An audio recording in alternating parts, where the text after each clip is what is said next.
Nerijus Laurinavičius. Kanceliarinių priemonių pasakos. Trumpiausia metų naktis. Trintukas vėjas daro pritupimus. Sąvaržėlė saulė sėdi ant rašomojo stalo krašto ir vėdinasi popierinę vėduoklę. Karna ir karšta. Skundžiasi pro pravirą langą įplasnojanti varna Veronika. Ar jau pasiruošę? Aš visada pasiruošęs. Atšauna tebesimankštinantis melsvasis trintukas. Šį kartą su mumis keliaus ir liniuotė Ligita? Priduria geltonoji sąvaržėlė. Niekur aš nekeliausiu, apsigalvojau. Spiriasi oranžinė liniuotė. Ji pasirėmusi į kanceliarinių priemonių stovą taip spokso žemyn į šalia pėdučių švytinti planšetinį kompiuterį, kad atrodo tuoj sulysi jo vidų. Betgi aš dėl tavęs iškviečiau paskraidintoją varną, o ne žvirbliuką, kuris skraidina tik 2 keleivius. Supyksta trintukas vėjas. Na ir kas, šiauškite savo be manęs. Irzliai atkerta akių nuo planšetinio kompiuterio, nė nepakeldama liniuotė. Tu tuoj per pusę sulinksi kar ir išsilydysi bespoksodama į tą įkaitusią lentą kar. Ant palangės kvatoja varna.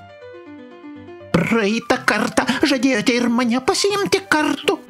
Kur buvęs, kur nebuvęs, ant stalo pasirodo žalesis drožtukas Lukas. Junkis prie mūsų, apsidžiaugia sąvaržėlė saulė. Varna Veronika stveria į snapą saulę, į nagus vėją ir Luką, o pro langą be išskrendančius nuotykių ieškotojus pasiveja linkėjimas. Geros jums kelionės. Ne, to linki neliniuotė Ligita. Ji ir toliau pėdute tapšnoja įkaitusios planšetės ekraną. To linki stalinis kalendorius Laikrecijus, kurio lapelyje lyg truputį susigėdęs raudonuoja užrašas Birželio 24. Mieste iš tikrųjų karšta, bet plasnojantis varnos sparnai, kaip plačios vėduoklės, atgaivina keliautojus. Kas čia? Nustemba į paskraidintojos nagą įsikibęs drožtukas Lukas. Po mumis teka upė. Paaiškina už kito nago besilaikantis trintukas vėjas. O tos švieselės? Palauk, ar tik nebus šiandien joninės? Tuomet tos švieselės upe plaukiančių vainikų žvakutės. Kaip gražu! Varnos snape žavisi sąvaržėlė saulė. Veronika, ar negalėtų mūsų nutupdyti prie tų žvakučių? Vos paprašyta, ši ima leistis. Visiškai priartėjusi prie srovės nešamo vainiko, iš nagų paleidžia trintuką ir drožtuką. Jie minkštai pūpteli į vainiko žalumą. Apsukusi ratelį, varna po akimirkos iš snapo pas draugus švysteli ir sąvaržėlę. Pasiplaukakite valandėlę, kar, o kai norėsite grįžti į biuras, kamtelėkite prilėksiu. Nuskrisdama sukarksi Veronika. Kanceliarinės priemonės, tarsi aplink laužą susėdę turistai, žvelgia į vainiko viduryje degančią žvakutę. Upė teka be garso. Pažiūrėkite, aplink mus plaukia daugiau šviečiančių vainikų. Pastebi pasistiebęs drožtukas Lukas. Joninės yra visų Jonų ir Janinų vardo diena, taip pat Šventojo Jono Krikštytojo gimimo šventė.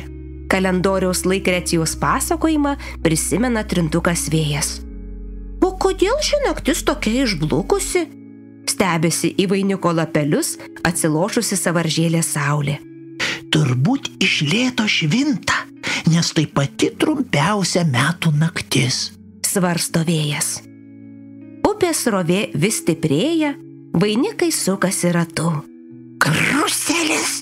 Džiaugiasi drožtukas. Oi, man baisu, kas čia vyksta? Išsigąsta sąvaržėlė. Artėjame prie jūros. Iš vandens pasigirsta vainiko balsas. Trintukas nieko nelaukdamas, iš nematomos kišenėlės išsitraukia telefoniuką ir renka paskraidinimo tarnybos numerį. Kai varna mus pastvėrė, pakilome virš mirksinčių uosto švieselių, o šviečiantis vainikai nuplaukė į jūrą. Kelionės įspūdžius Liniuotei Ligitai žeria drožtukas Lukas. Liniuotė pagaliau atitraukė žvilgsnį nuo planšetinio kompiuterio. O kokios nuostabios laivyno kranų strėlės, kada nors norėčiau plaukti tikru laivu. Priduria trintukas Vėjas. Pasirodo, mūsų biurų pastatas yra visai netoli jūros, uostamiestyje, paaiškina Sąvaržėlė Saulė. Kitą kartą aš tikrai keliausiu su jumis, apsisprendžia Liniuotė Ligita, pėdute į šoną nustumdama planšetę. Rašomojo stalo kampe į ūsą šypsosi stalinis kalendorius Laikrecijus.